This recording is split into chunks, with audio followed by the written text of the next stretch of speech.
Cairo, Seattle. This is Fight, an MMA podcast with Bob Stelton and Danny O'Neill. Insight and analysis from every angle. You can't dispute the results. The fights. That was the biggest pay-per-view card in the history of the UFC. Fighters. We're here with Carlos Condit. He joins us. Uriah, how you doing, man? Doing good. How are you? And everything from the world of mixed martial arts. It's time for Fight. I'm going to take a different stance today, a different pose over here. Okay. So are you going to do an intro to? Well, we introduced Brett. Yeah. So you'll just roll it like it. Just roll that clip. Okay. I think we should roll this and get it going right now. It's Fight. Woo! I'm Danny O'Neill, along with Bob Stelton. Hi. We've got a bit of a different episode today for the simple reason that we had to adjust on the fly. It is not my fly, although I've noticed, Bob, I've got a pair of jeans that I constantly leave the zipper down on. Usually that means they're too tight, Danny. No, because I don't wear tight jeans because I don't want anybody to see how fat I am. No, it's one specific pair to the point where I've wondered if the zipper has a malfunction where it's unzipping itself over the course of my moving around. As you sit down, stand up, sit down, it just starts spreading open. I think there's one specific pair of jeans and we all lose. that I neglect to zip up. I don't get it at all. Well, knowing your wife, I would think she would take care of that toot sweet. She would say, listen, stop it. Well, here's the thing. I don't think my wife looks at me. I think that's how she makes it through her day. If only she were looking at you, we wouldn't have these wardrobe malfunctions. This is going to be a fun episode. It is the biggest fight card of the year. I would argue the biggest fight card ever. And we had to make a last-minute adjustment. We were scheduled to talk to Miesha Tate. Right. And we did talk to Miesha Tate. But there was a moment where we thought we weren't talking to Miesha Tate. So we got Brett Okamoto on the line. Who does a great job. He does. And I will say this, the biggest advance in MMA coverage in the 10 years that I've been following the sport is the fact that there are now really qualified journalists who cover the sport for major mainstream publications. And that's not to criticize people at different niche sites that have done it over the years who have been fabulous at it. But you now have people who understand the sport who are covering it at a place like ESPN.com, like Brett does. So we get an opportunity to talk to him. He's actually there at MSG. Mm-hmm. And then you'll hear it because toward the end of the interview, Miesha calls us. It worked out as we hoped, as we had planned. So you're going to hear it. There'll be a little bit of, you'll hear some boops and some beeps. And that's Miesha calling us, and then we get her on the line. So it's going to be one big seamless segue. You're going to get the best of both worlds. You're going to get one of the top reporters covering MMA who's going to preview the card, and then we're going to get to talk to Miesha, who is part of this card, which even with the subtraction of Rashad Evans is awesome. Can you believe that picture of him? No. Rashad Evans posted a picture of him flexing without a shirt, and he looks gaunt. I mean, to say he's shredded is an understatement.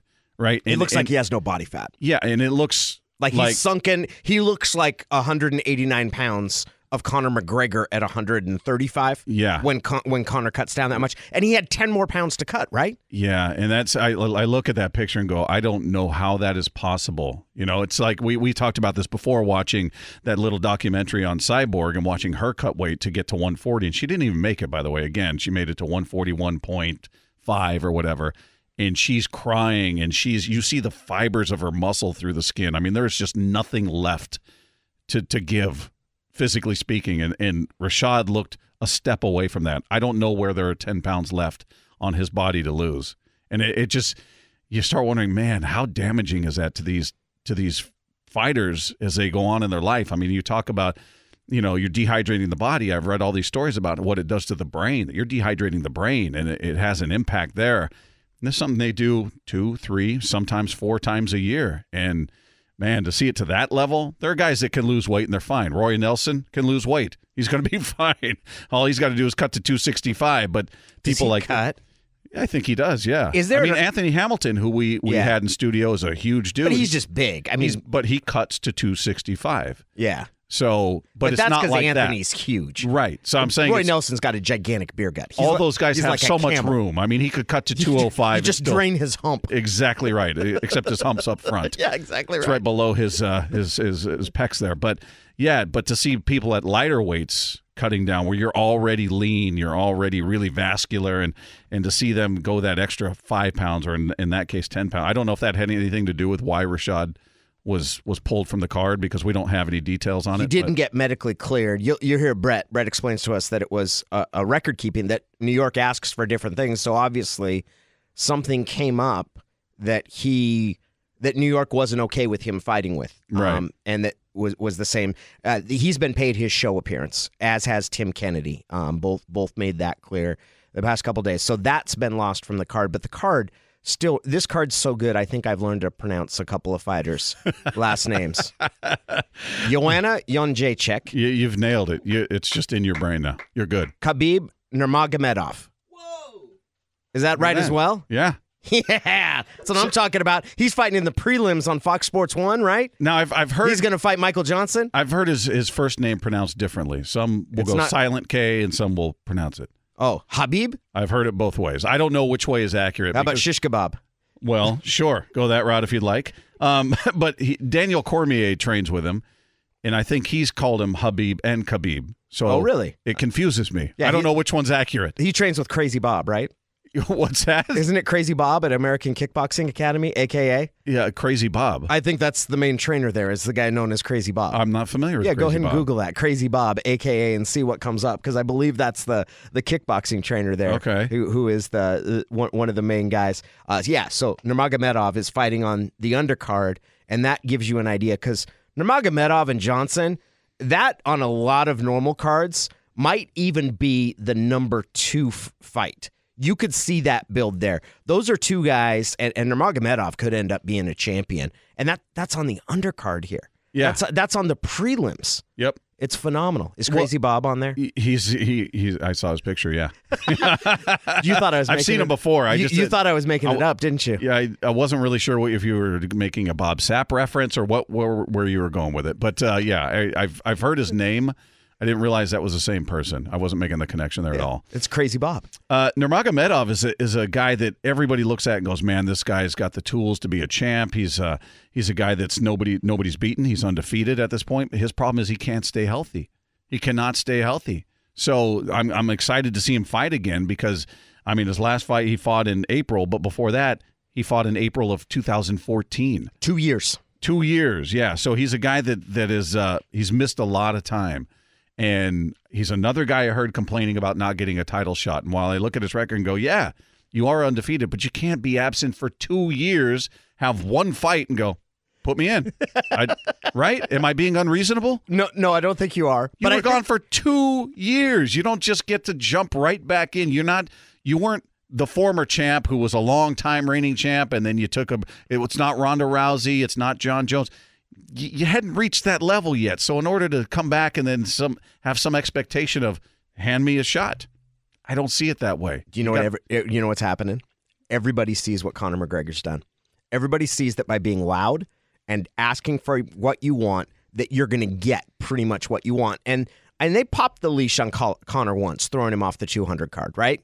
That was as close as the UFC's come to putting its foot down. Right. He still hasn't given up the 135 title, right? He says he's not. He's still going to hold that. That you're going to have to come. I'm going to put one title around. The 145 title, by the way. Oh, the 145 title. I'm going to put one title around my shoulder and put the other one there and have him come and take it off me. Yeah. He doesn't seem to have softened his touch at all since they popped the collar on him. As you said, I don't think it had much of an impact on, mellowing him out. He still says, I run this game.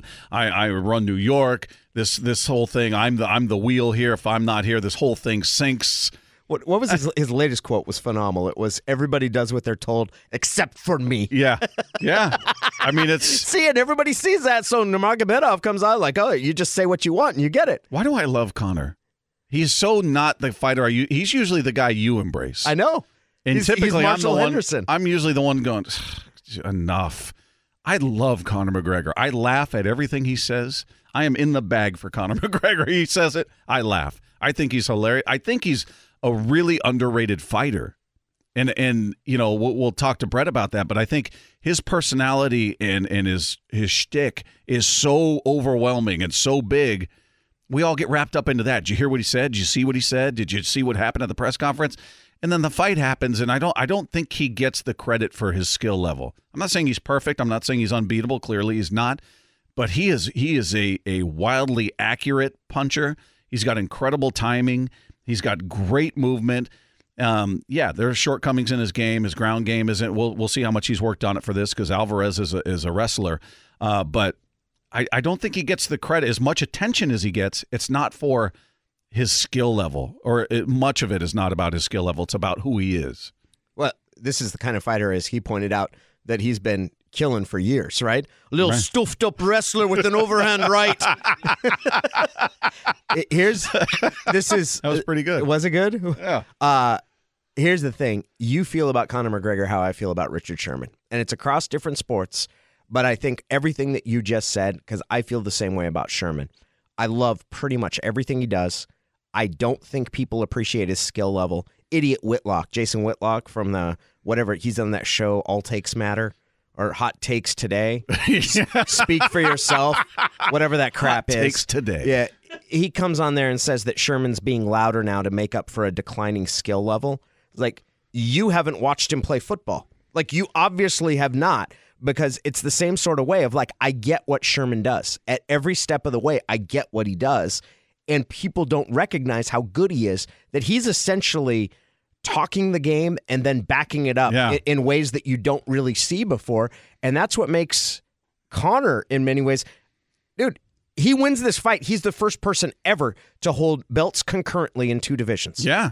I mean, and I'm not sure how much that'll get talked about. It'll get talked about, but not because, wow, what a brilliant fighter. And depending on how he wins, if he wins, Alvarez will be a tough fight. He's a grinder. I mean, if there's anything you can say, he's sort of, and we'll talk to Miesha as well, there are those people that are known to just go in their face first and go for it. And you're going to have to put him out to stop him. That's Alvarez. He's that kind of fighter that you're going to have to beat him down to get him to quit. I mean, I've seen that guy get rocked, get knocked down. You know, he's stepping in post holes, walking around and fighting, and still just got that intestinal fortitude to carry on. There's no quit in Eddie Alvarez. So it could be an interesting night for Conor McGregor. I think Conor's going to destroy him. I think he's going to. I think he will too. I think he's going to tune him up. I think he can pick him apart. Yeah. I think because of what I just said, his timing and his accuracy. It's not about being the hardest puncher, and what he said about Aldo was correct. He's talking about the speed and the accuracy will trump power, and he's absolutely right. And that wasn't the biggest shot. It wasn't a Mike Tyson left hand, that he landed. It was just the perfectly placed, perfectly timed shot that ended Aldo's reign. And now Aldo's talking about, I'm going to retire. I don't want to fight anymore. But only if you give him a title shot. He wants to fight for the title again. Well, now he's saying, even if you gave me that, I'm not sure that I'd want to fight. That whatever. But it's just, it'll be, I'm really excited to see how that fight goes. I tend to lean to your way of thinking. I think if Conor wants to, he could just stand there and pick him apart. I think he could do what he wants unless he, the fear is a lot of these fighters kind of get into that macho, I'm going to beat him at his game. I'm going to beat him at, and I've seen Jon Jones do it. He did it with Glover Teixeira, a guy whose biggest asset is his punching power and him being able to get a hand on you. Jon Jones stood in the pocket with him, and I'm just going, what are you doing, man? What are you doing? Now, he won, and he picked him apart, but he beat him at his game.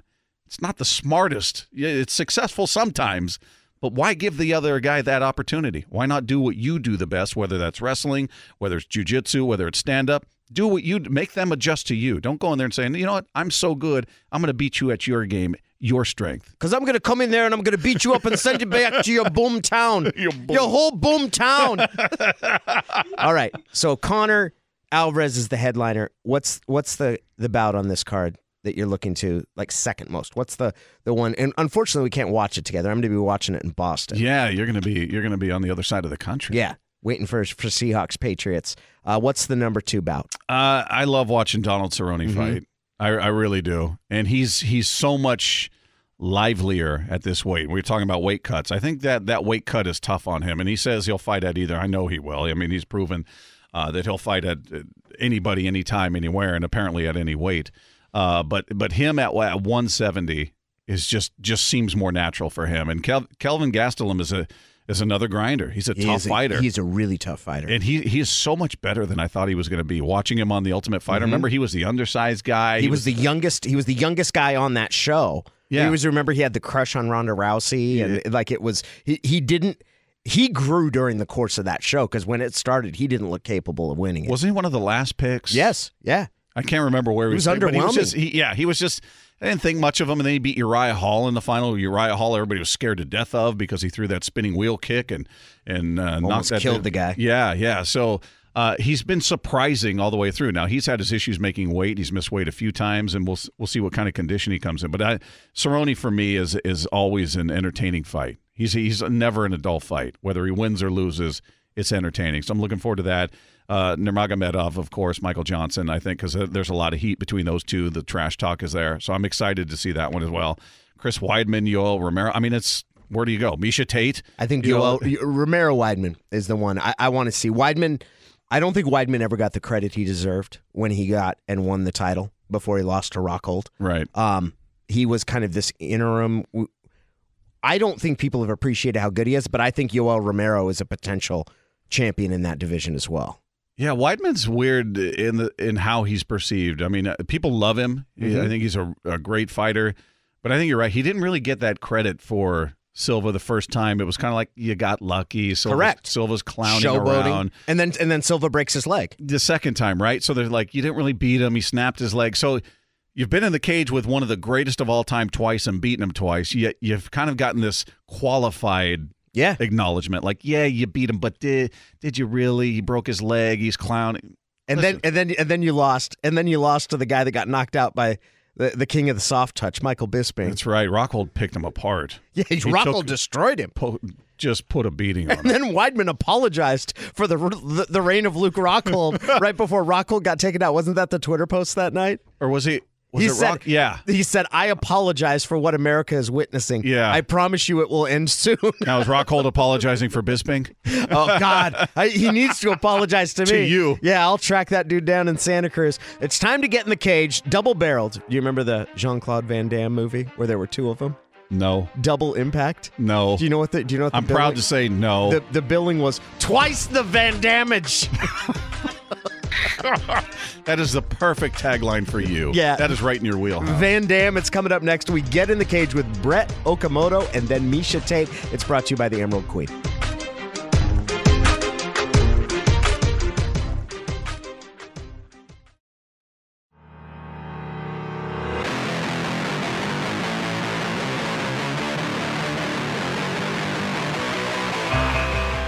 It's time to get in the cage now with Brett Okamoto, who covers MMA for ESPN. You can follow him at Twitter, @Okamoto ESPN. Brett, thanks so much for taking the time.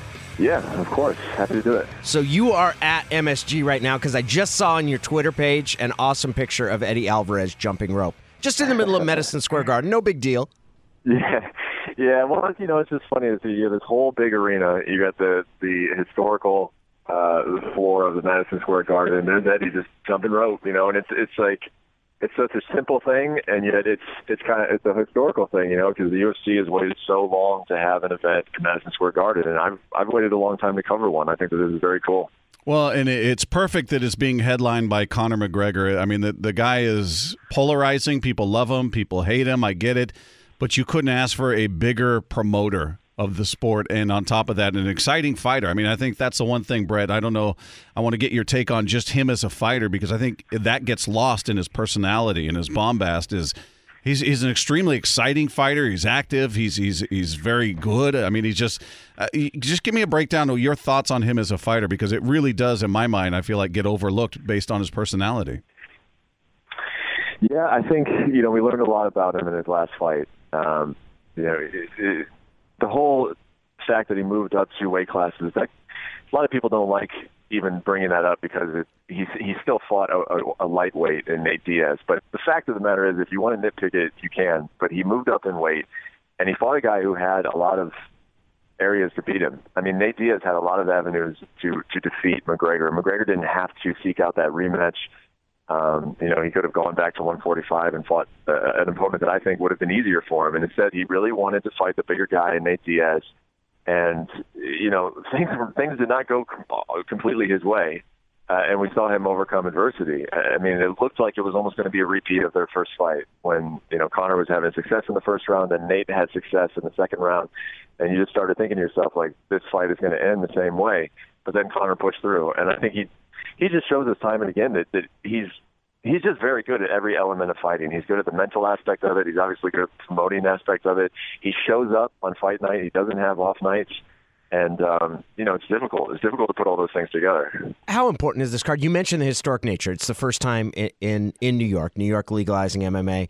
There's also the fact that UFC 200 was a card that kind of disappointed, at least in my mind. I didn't really want to see Brock Lesnar fight, and it turned out that the fight itself was actually pretty boring. For whatever sizzle UFC 200 lacked, and some of that was injuries, it seems like this 205 card has basically doubled down on that.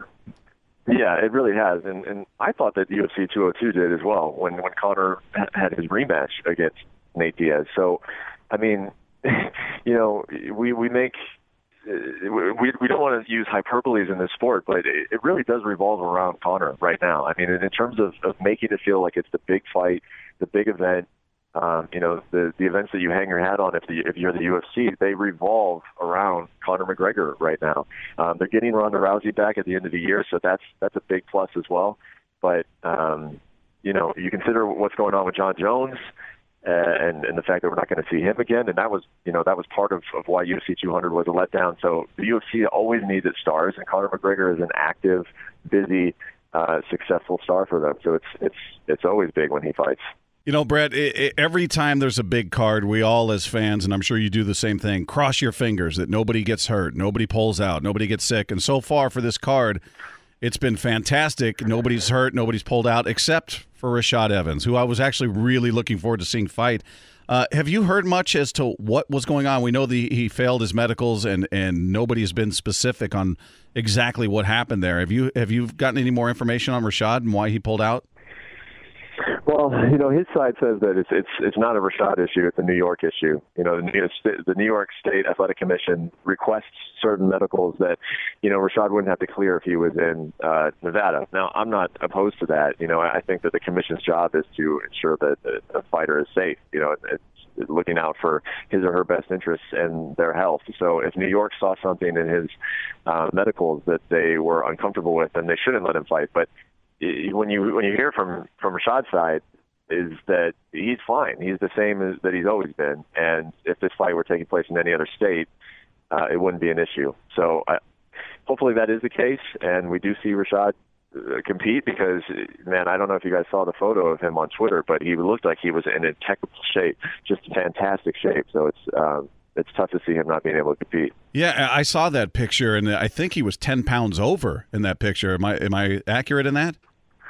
I believe that is correct. Yeah, 196 pounds. So I don't know where he was planning on losing those extra 10 pounds. That's what I was going to ask you. I'm looking at the picture right now, and I'm thinking, I don't know how that's possible for him to lose 10 more pounds. He looks, you can see the muscles through the skin. You can see the fibers of the muscles. I don't know where it comes from. He was going to cry it out like Cyborg. Yeah. That's what was going to happen. He's going to lose the weight in tears. Oh.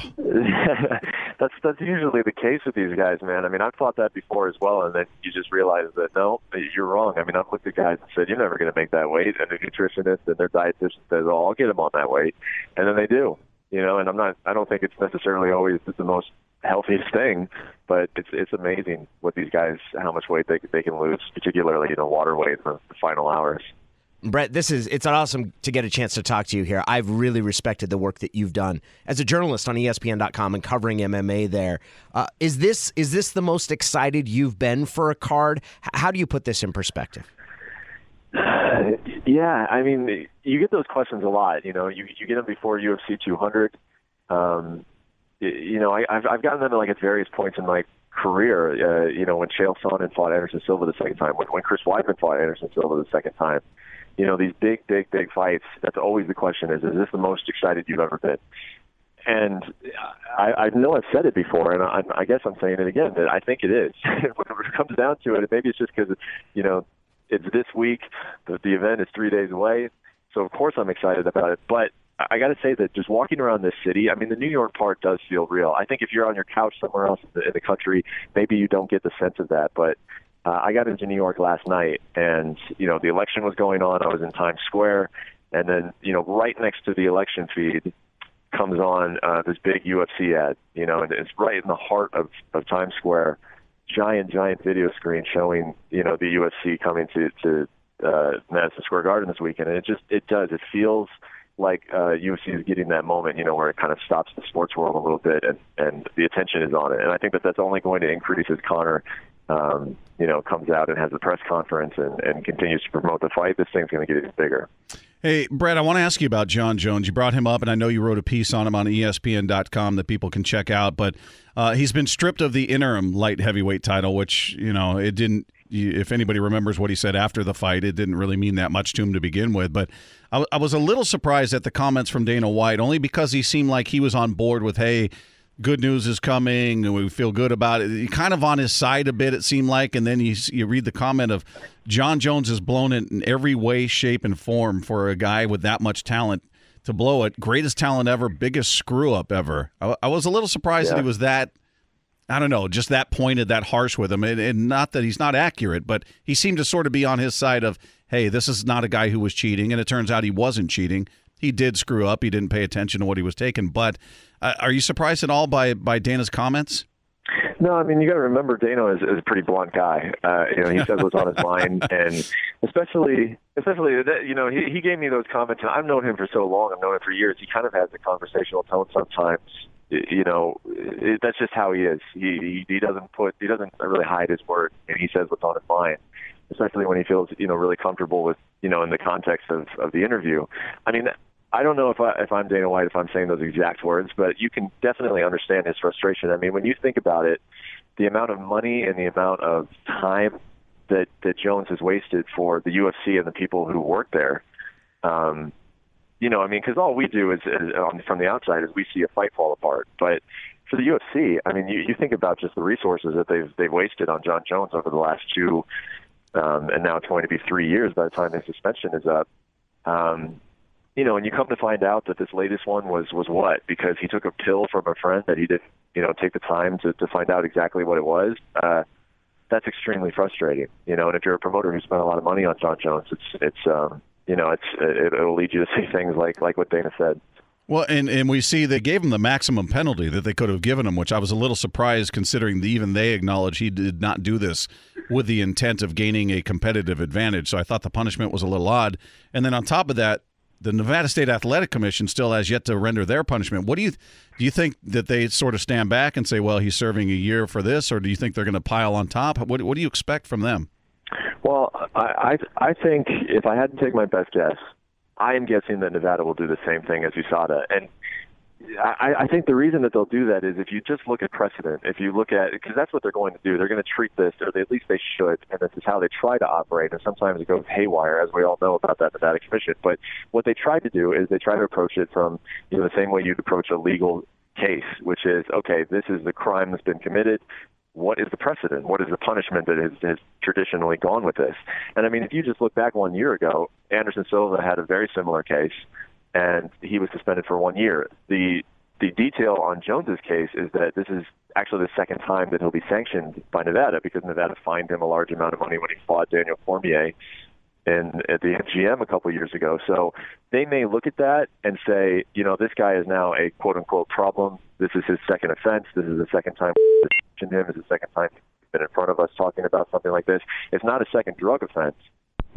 Discipline him so we can now up, what that standard is going to be a year, but we'll have to see what they do. He is Brett. Brett, seriously, it's great to talk to you. We really appreciate you taking the time, and enjoy the fights this weekend. It's going to be a great event. Bye, guys. Thanks, Brett. Man. Appreciate it very much, man. Sure, no problem. Take care, buddy. Hey, this is Danny. Hey, Danny, it's Chloe. Hey, Chloe, how are you? Good. Are you guys ready for Miesha? We are. All right, Miesha, you're on the line with Danny, okay? Okay. Hey, Miesha, Bob Stelton is also here. You know Bob from 710 ESPN Seattle. Yeah, she came in studio. We did a nice interview in studio, and I'd like to think we had something to do with her raising the flag at the Seahawks game. Yeah, that's good. And also, Brock Heward. I heard Brock Heward was trying to measure you up, Miesha, the big, tall former quarterback, to see what it's like to stand next to a champion. All right. I remember that. Miesha, what's it like for you to be involved in this card there in New York? Oh, it's so crazy. It's exciting for me because I feel like this is another huge historical event, and it's such an honor to me to be able to be part of such big cards and big venues and big events, And the women's MMA has a really strong presence. We have 3 fights on this card, so that's exciting in itself. And I've been saying for years how much it would mean to me to fight in Madison Square Garden. So I was stoked when I got the call. I was like, absolutely, I want that fight. I want that card. I will be there. So here I am. It's a fight week. Miesha, was there any hesitation, I'm assuming not from you, but maybe in your camp, your trainers, your coaches, anybody saying, you know what, that was a tough fight with Amanda Nunes. Maybe we take a little bit of time here, or was everybody on board with, all right, let's turn this right around, let's run it back, get right back in there? Everybody was on board as soon as I said, like, this is what I want. We're like, okay, let's get it. The team always will rally behind me. I'm, I do lean on my team to help me make decisions, but when I know something's what I want, what's right, the team will get behind me 100%. So, I'm just thankful to have their full support in whatever decisions I make. Miesha, I'm one of those MMA fans who at first was uncertain and kind of didn't know if I would want to watch women's MMA. I never really got that into women's boxing. I'm now one of the biggest. I love watching women's fights. I think they're the most competitive. From a competitor standpoint, when you started down this journey of being a fighter, was there a question in your mind of how it would resonate with the public, or whether this was really a viable career to pursue?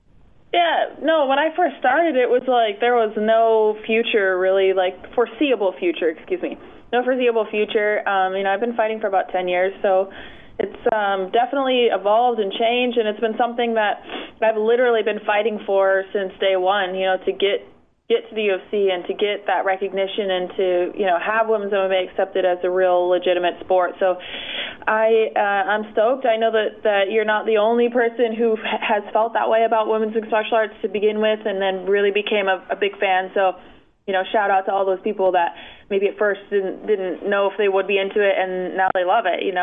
That was my goal all along. So I love hearing that. Do you get many people that are still resistant to it? Because I think if you're an MMA fan at this point, I don't really know anybody that doesn't like female fighting at this point, that's still holding out saying, no, that's not for me, if they're fans. Do you find any resistance to it now? For the most part, no. I mean, it's pretty fair across the board that most people are fans of it, or at least accepting or tolerant of it. But there are still people that are just, but it's not really women's MMA in particular. It's just kind of like those people generally don't watch fighting at all. They don't really like contact sports, so it seems like there's less distinguished between I'll watch men's MMA, but I won't women's. I don't really run into that very often. It's either kind of like, yes, I'm a huge fan of all of it, or it's not really my, not my thing. From your perspective, Miesha, do you find women's, I guess I'll ask it first, I find women's MMA more competitive and more entertaining now than most men's fights. Do you find it that way watching fights yourself? Well, I think it just depends on the fight, to be completely honest. So some of the women's fights are absolutely spectacular, and that they're, the best fights on the card. But there's also a lot of really amazing men's fights. So I enjoy both. I tend to not really distinguish too much between the two. I see us all as equals, and, a good fight is a damn good fight. What's the promotion like for this event? You've been a part of a Conor McGregor event before, and it's just a different vibe. It's a different level of attention, and this is not only Conor, but it's New York, as you just talked about, first time out there. How different is it when he's on the card, being a part of that promotion versus any other promotion you've been a part of? Well, it's just more craziness. We get a lot of really exhilarating fans that are just that they love the sport, and they, travel over from, his home to come here to all the way to the States and support him. So there's a lot of that, and there's always a lot of shenanigans. There's a lot of laughing.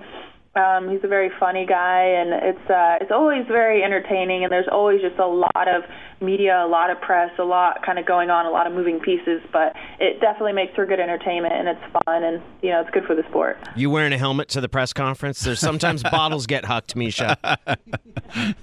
No helmet, no headgear for me. I'm going to take my risks. Tell us about how you've approached this fight and anything that's been different in your training camp or your preparation for this moment. I can't say that there's been a whole lot different. I think sometimes people get too much into I got to change this, I got to change that, I got to change this. We're just really, this camp, we're sticking to basics, we're sticking to what works, and basics wins fights and stuff. So Yeah, it's nothing too crazy. It's nothing too out of the box. We just boiled it down to exactly what we need to win this fight, and it's we put together a really solid game plan. And I love training Extreme Couture. Robert Fallis, Brian Caraway are awesome coaches, and I feel very well prepared for this fight. Looking ahead, a lot of people have had their eyes on Ronda Rousey coming back and fighting at the end of the year. Do you, within the division, within your fighting division, are people uncertain about what she's going to look like when she comes back after this layoff? Yeah, including myself. We just really don't know what we're getting. What kind of Ronda Rousey we're going to get. Has she been shaken? Is her mentality? Is she going to be able to come back from this? And I don't know. I really can't say because I don't identify with Ronda in many ways. For me, when I lose a fight, I just want to get back in there right away, and I want to prove that I'm better than that, and I want to fix what went wrong. And here I am. I mean, I lost the UFC 200, and 3 months later, I'm back at it. So that's just the way that I roll. I don't like to take a lot of time off on losses, so I just don't know what's going through her mind, where she's at. It makes you wonder. Hey, Miesha, I remember when you were here in studio, we talked about just your ability to absorb punishment, and that's a good thing and a bad thing. I mean, there is a sense of being too tough for your own good, and I remember we talked about it a bit, and a lot of fighters like that reputation, and then after a while figure out, you kind of want to alter that, and you still have that rep. You're a person that just goes in there and you let it all hang out.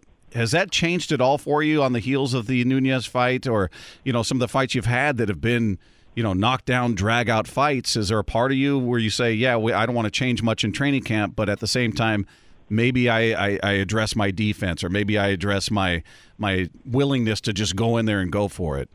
Yeah, I mean, absolutely. There's things that you look at and you're like, hey, how can I improve here? What can I do? But also at the same time, it's never the game plan for that to happen, but I'm glad that I have that resiliency, and I'm glad that I can trust in myself that my fallback is that I fight. There's the good old saying, fight or flight. I don't have the wanting to get out of the fight. I want to stay in it at all costs. Even when I'm not completely aware of what's going on, I still fight. My body reacts that way. So I'm glad that I have that, but obviously if I can get through a fight unscathed, that's always the game plan. But when you get in there and, leather starts flying, it just doesn't always work out that way. Well, and I'm just curious because I've heard you talk about the fight saying, I don't even remember shooting on her. I don't remember, much of what happened after you got clipped early in that fight. And, a lot of people would change after that, say, I can't do that anymore. But it doesn't sound like that it really had that impact on you. No. I mean, if anything, I'm glad that, said when I wasn't there, the parts that I don't remember, I didn't run away, I didn't curl up in a ball, I didn't quit at any point until it was actually over. But I kept fighting, I was swinging back, I tried to wrestle. Those are all things that were just instinctual, so it actually gives me a lot of confidence to know that I can rely on myself, that I have that tenacity to keep going no matter what. Hey, last one before we let you go. As we mentioned, when you were in studio before, we talked about the idea of you raising the 12th man flag at a Seahawks game. You finally got your chance to do it. What was it? What you thought it would be? How exciting was that to be up there in front of all those maniacs? That was so cool. It was amazing. The view was amazing. The crowd was awesome, and it was one of the most rewarding things that I've been able to do in a long time for just personally for myself. Something that I really was looking forward to and petitioning. And I thank you guys for always supporting that and throwing it out there and helping the fans get behind it, because I definitely think that it made a difference. Well, Miesha, we love you. We're cheering for you this weekend. We love your toughness and the way you fight. Thanks so much for taking the time. Absolutely. Thank you. Thanks, Miesha. Thanks, Best of Miesha. luck. Take care.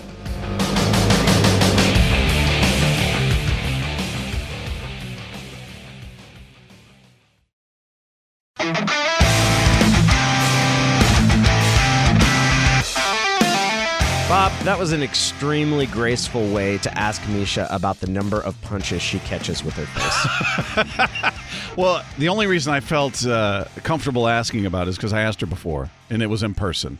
So I feel like when you're in person, there's something about interviewing somebody face-to-face, I feel like it's easier to ask a tougher question. I don't know why that is. You think it'd be the opposite on the phone. There's distance and all that.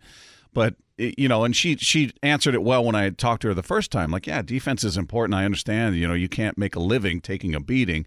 There's some sort of pride in being able to be acknowledged as tough, and there's no quit, and they can take a punch. But at some point, you don't want to be known as that person. Muhammad Ali could take a punch as good as anybody in the history of that sport, as we all saw. But you saw what happened, and I'm not saying everybody ends up that way, but it's just at some point it goes from being a point of pride to, this becomes detrimental, and it's going to shorten my career. And maybe it's what makes them exciting. Miesha's always exciting. She's never in a dull fight because she is a face-first fighter. But at some point, especially the way she lost to Nunes, you got to look at it. When she said, we haven't changed anything, I'm thinking, man, there's no more focus on defense?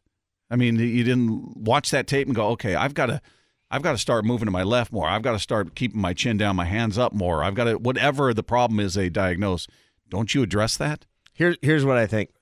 I think that Miesha felt probably about like I do watching every Seahawks game next to you, where, Bob, you've outlined previously the concerns about the offensive line, and then the offensive line starts hemorrhaging pressure, and you're like, are they going to do anything? Like with Miesha, you're like, I've talked to you about this before, Miesha. I've talked to you about not getting hit in the face so much, and you've been very clear about it before, but maybe now you're going to start moving a little bit, and it's like the training camp is still the same, and you're like, That's a fair point.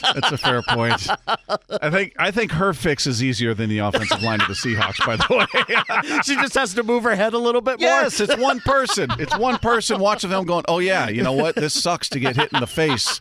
Let me tuck my chin. Let me shoulder roll, where you've got to get 5 guys on the offensive line to work in concert together. So, and one of them hasn't played football since the 8th grade. Yeah, that's you've got 5 individual sets of problems there versus this one fighter who can make that adjustment herself. She's not relying on anybody. That's the beauty of combat sports. Once that cage door is shut, bell rings, you're on your own. Right? It is one of the absolutely fantastic things we get. I think both of us have a great deal of appreciation for Miesha's toughness. At times, that's veered over line. Look, when she let her arm get destroyed by Ronda, it was heartbreaking. My goodness. Because you understand the part that's coming from, the heart that she's showing in that, but then you also look at it and you're like, you're hurting yourself in the long run here.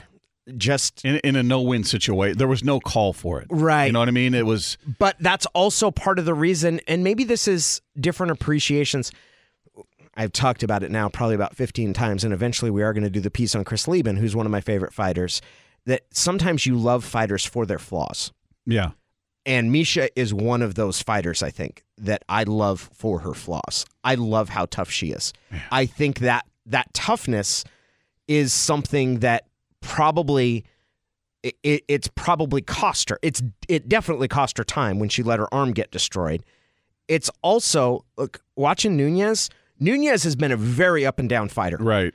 A very up and down fighter. She's training, I saw this, Joanna Jędrzejczyk. She's one of the trainers now. Oh, really? Jędrzejczyk trained with, is it ATT?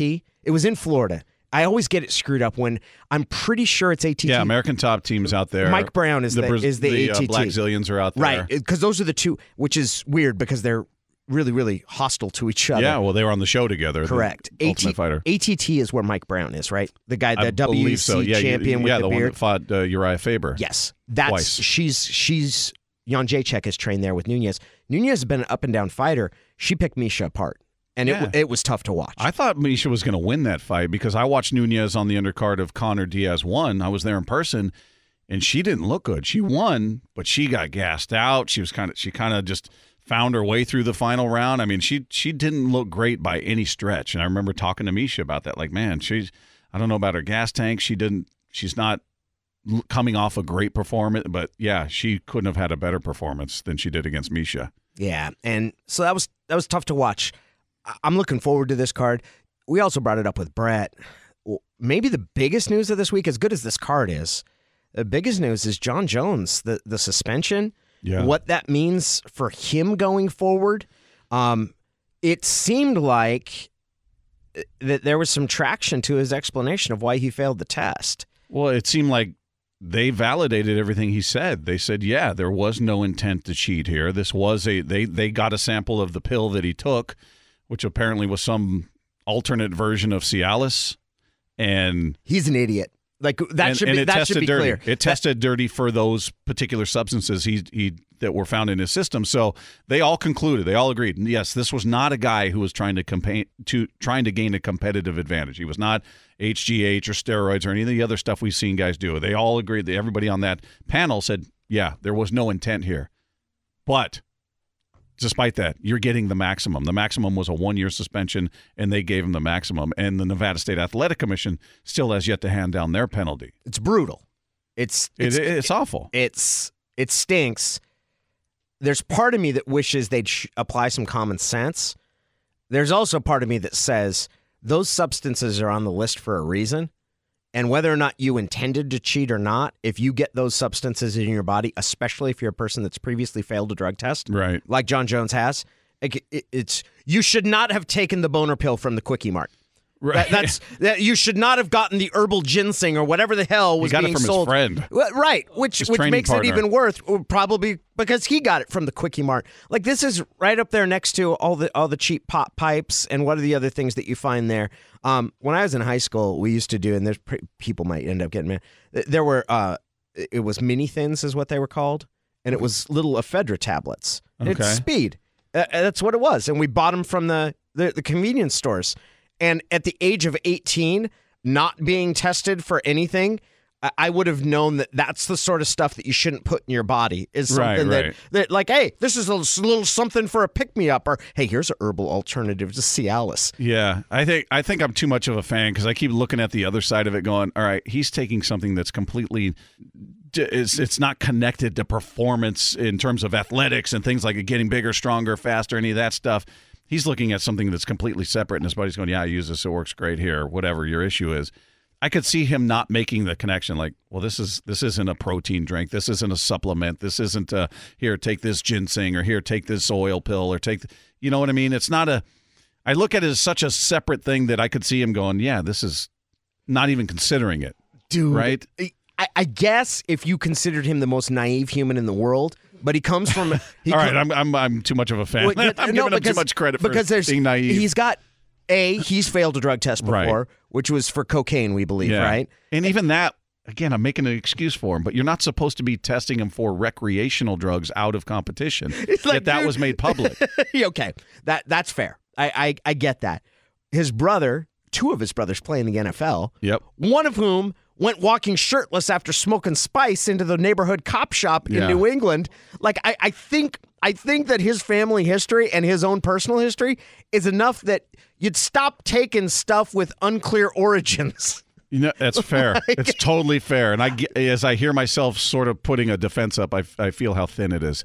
Like where this is how I feel, is that, okay, it's probably not for an athletic advantage, and that just makes you stupider. Like, you might be too stupid to fight in the UFC just because of that. The shame of it all is that you're talking about arguably the greatest to ever step in the cage. Phenomenal talent. And he's wasting his prime. And he's great to watch. And he's in his prime. Yeah. And you talk about how exciting Conor McGregor is. Jon Jones is every bit as exciting and a more diverse fighter. He is. And we're watching him lose his prime years. Right? I mean, you're talking about a guy who's at his athletic prime for this sport. He's never been beaten, by the way. He's got a loss. He was DQ'd against Matt Hamill, who he was beating the holy hell out of. Yeah, for a goofy reason. For a 12-6 elbow. Which is just because it looks bad. You can't convince me that is an actually more dangerous technique. Yeah, I mean, I guess you could get more force on it versus coming from. It's not a soccer kick to the head. No, it's not. No, it's not. But he was DQ'd in a fight. He was absolutely ragdolling him. He was beating the daylights out of him. So he's never been beaten. He's never lost, which is a rarity, considering the murderer's row he's gone through, by the way. This is not a guy who's fought tomato cans or booms. He's fought booms here. He's fought in the who's who. I mean, you talk about running the gauntlet. He's done it. So where he's at in terms of his record and who he's faced surpasses anybody in my mind. Yet he's ruining it. He's not. People aren't going to remember that. He's going to be remembered for what Dana White is now saying, the biggest screw up ever. Because he's wasting so much of his prime and his talent, and it bums me out as a fan. Okay. I agree with you. I am reminded of something that a wise personnel executive in the NFL once told Dave Wyman, which is, it's always drugs. Whenever things go sideways for somebody, whenever things are inexplicable, it's always drugs. And it's a really sad But all too common reality, I hope we get to see Jon Jones fight again. I hope at the end of this suspension that he comes back and is able to fight again. And that's my thought. Is he ever gonna be what he was before all of this happened? Is he gonna reach the peak that he could have reached, or are we gonna see a diminished version of him? At some point, we're gonna even stop asking the question about whether he can be as good as he once was and ask, is he gonna be a champion again? Because I think that's the part of the conversation where we're at now, where that road is. And the UFC is going to go on without him. I mean, that's pretty clear, but he is going to cast a pretty large shadow. His absence will be there. I don't know if this was a good or a bad episode. I feel like I had a lot of fun. I mean, it was good. What do you mean? We were talking with Brett, and all of a sudden things start beeping and booping, and then we got Miesha on the phone. Listen, we if you're going to be interrupted, be interrupted by the former champ. I mean, that's true. That's a good thing. Yeah. At one point, we started out talking about how I have a pair of jeans that I don't remember to zip the fly on. I'm glad you're not wearing them today. No, it's a win for all of us. I'm in a full suit, but I am reclining. You are comfortable. Yeah. You clearly look at ease. Yeah. This has been really fun. I'm looking forward to the card this weekend. I can't wait. It'll be really good. And we'll, of course, talk about it next week. Yes, we will. On Fight. Again, please leave your reviews. We feel like the content is really good here. Follow us on Twitter. Write a review on iTunes, wherever you get your podcasts at. We really appreciate you listening, and we're grateful for the guests that come by, and we look forward to talking to you again next week on Fight.